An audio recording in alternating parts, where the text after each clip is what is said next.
a mix of emotion. Got my statement, and I'm reading it slow so I can understand it fully. Appreciate my standing, go out of this world and right on time.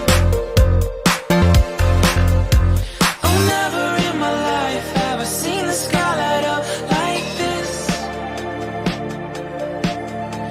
I'm far away from Earth and I wanna know if you exist.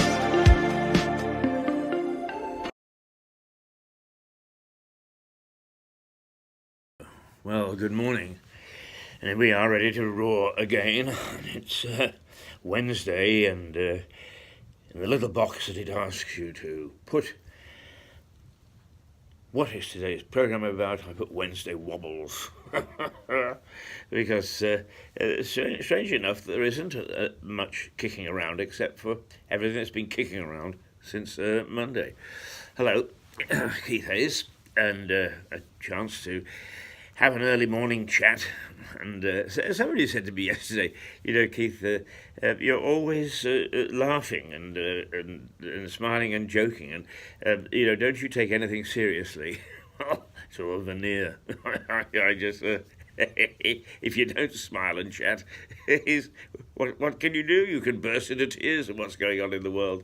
You know, one of the interesting things is I had to pop into Brighton yesterday. And I got on the bus and I said good morning to the bus driver. It was a she, actually, and she said, you know, good morning, and was very cheery. And they switched drivers halfway into Brighton, and when I got off, I said, thanks very much. So, oh, that's okay, Gov, he said.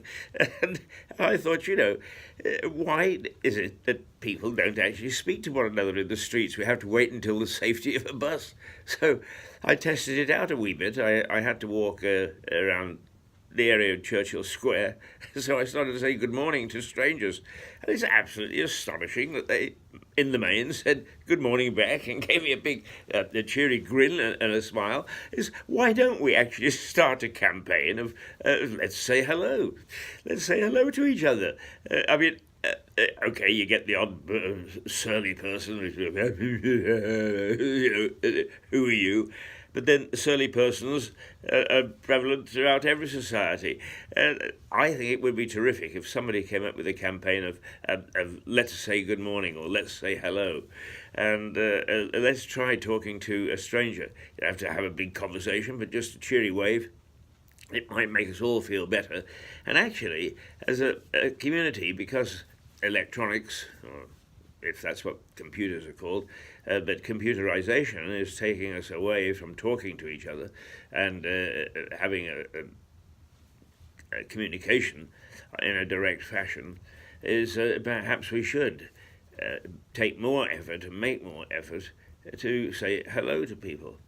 You know, it's funny how little acts of kindness. I had to have a signature on it, or authentication of a solicitor yesterday on a document, and I went into a local solicitor's office. I think it's only about the third time in the 27 years I lived in Lewis that I've been into that office, and I asked how much, and I was told, you know, £15 for this, 3 signatures to be witnessed.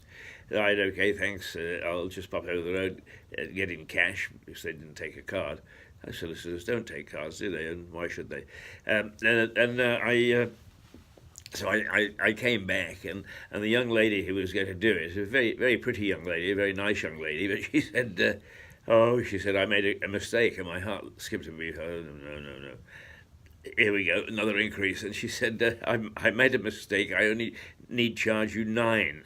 And I thought, you know, how jolly that was, how very nice and how very pleasant. She could have kept her mouth shut and I could have paid the 15. But no, she was honest and straightforward and very pleasant to deal with. And we were able to have a little chat and a little giggle. Let's have a little chat, let's have a little giggle, let's say hello. You know, it doesn't take much to laugh, does it? The only thing is, of course, is I am the merchant of gloom and doom. when I do these programs, I'm always talking about things that are wrong in our society, and it is sad. Nobody really is interested in the fact that I got home safely from Brighton yesterday. If I'd broken my neck, There'd be hundreds who would have cheered, and they would have wanted to know. But that's what news is all about. It's about the odd and the different. And unfortunately, the odd and the different often is negative, not positive. Now, I'm going to do this. Shout for Change, Mirador Television on Facebook, and we're also on YouTube, and we're on our own website, miradortelevision.com, and several others as we go through. And my colleague in New York last night said, Keith, why don't you actually do some stuff on Twitter? I'm not really totally familiar with Twitter and Instagram. I think we do a bit here and there on Instagram, but of course, for somebody who is a talker, 60 seconds isn't that much. It is for those people who want a quick jab and away. But it is interesting that there are so many different social media outlets, and they do get, or seem to get, to other places. But you know, the battle of the giants is such that it's very difficult to share. And I started to do on Periscope, which I found recently, and it's very easy to use. I mean, you just tap, you can put in a title if you want, and away you go, and you can walk around, and it's very steady. But if you do it on Periscope, it's very difficult, apart from Twitter, to share it. You have to go through great contortions, so that's not, from my point of view, that's not a very good one, but of course it's because the battle of the big boys, they want you to use their product and not somebody else's, and I suppose that's commercialism as we know it, and also the sign of an open market society. So God bless them. Let's see who wins out. But it's a pity, really, in this day and age of communication, that you can't use everything that is available. I'm rambling a wee bit this morning because the only thing of any import, in my opinion, to be on the block this morning is the fact that we've got elections coming up in May the 2nd. And already various people in the groups on Facebook are beginning to put their head above the parapet. For instance, I found it, I mean, I don't know, I don't know whether it's legal, but is the one party in Uckfield is offering a tenner if you actually sort of make a positive statement to them about what's going on. I mean, in the old days, I think that would have been considered to be electoral bribery, but today, for a tenner to encourage people to say what's going on, is, I suppose, everybody expects a little dibble into somebody else's pocket, so perhaps it's not such a bad thing. And actually, in Pevensey Bay, there's somebody who is alerting the local populace and saying, please share your thoughts on this group. Do make it local, make it things that we want to know about locally, that politicians are going to do something about.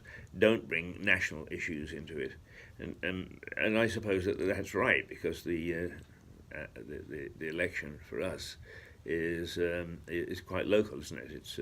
It's the district, and that is on the 2nd of May. But anyway, the opening shots are being fired, and what encourages me is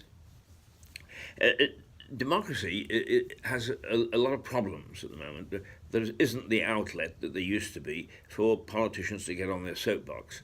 And in fact, if you got on a soapbox and stood in the middle of Lewis, or the middle of Eastbourne, or the middle of Hastings, or the middle of Battle, or whatever, you would find probably people looking at you in a very peculiar way, and there is bound to be some yob who would come up and try to throw you off it. So the old soapbox days probably have gone. But nonetheless, it would be great if we could hear from MPs.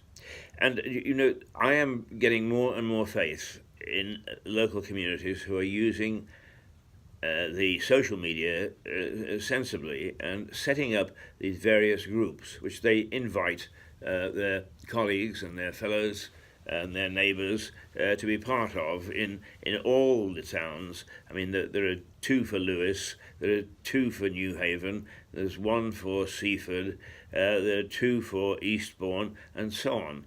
1 for Uckfield. We always sometimes tend to forget Uckfield. I find it a funny little town, but nonetheless a thriving little town. And I also find it difficult to sort of get my mind around thinking of tapping in to their website offerings, and I shouldn't, and neither should you. Let's see. Hailsham has got one. There are lots of them. Look for them on Facebook. I suppose that there are other forums, but I just happen to know about these. And what happens is that local thinking comes to the fore. You get a picture of what people are thinking about. Some are very much interested in the things that are going on in their community and that they should be supported. There are others who are concerned about whether the local fish and chip shop is making a smell or not. Okay, all those issues are very good issues, and you can get a feel for what turns on local citizens, but also from time to time real issues rise about the collection of waste and that sort of thing. I mean, the sort of stuff that locally we need to be concerned about, particularly with our district and, for that matter, county councils. And with Lewis's case, I think a town council. I don't know how many town councils there are left. They tend to be put at the bottom of the pile, but nonetheless, they perform a function, and perhaps that's one thing that we should ask.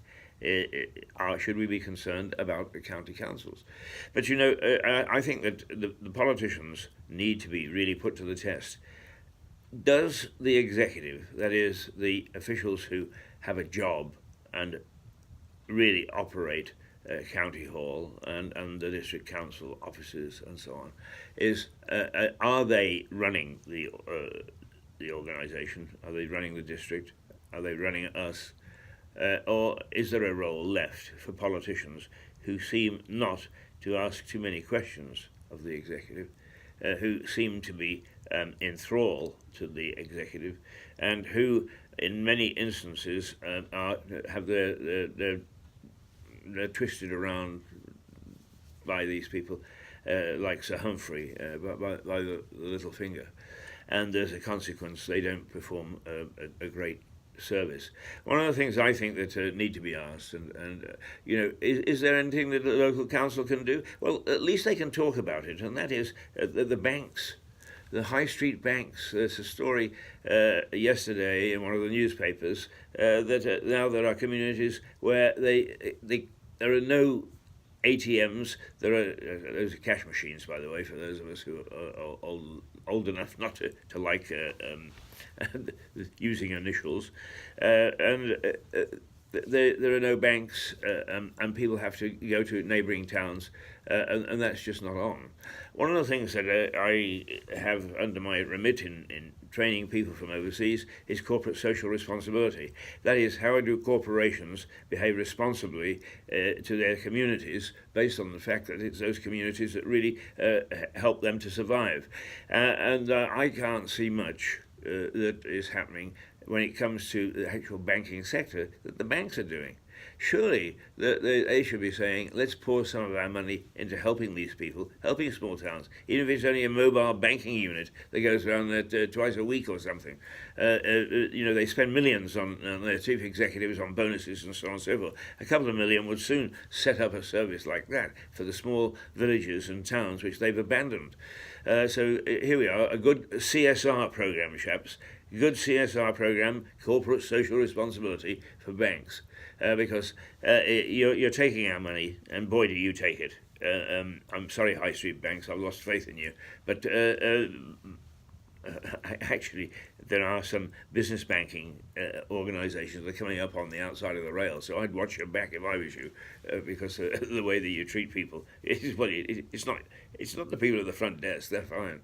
what they have to do is they have to punch a computer now, and the computer makes a decision. It's rubbish, isn't it? It's absolute rubbish. But I think that banks should have a corporate social responsibility to look after the small towns and villages. So come up with a plan instead of sitting back and trying to make millions from your foreign ventures, which always seem to go wrong, and you're left owing billions, and then you turn around and say, help us please. I think we should say, thank you, no, you're not in our community. Why come to us for help? Ooh, told you. See, gloom and doom. I got to it eventually. Good old gloom and doom. That's it for this morning. I'll join you again tomorrow. Till then, toodle pip. I never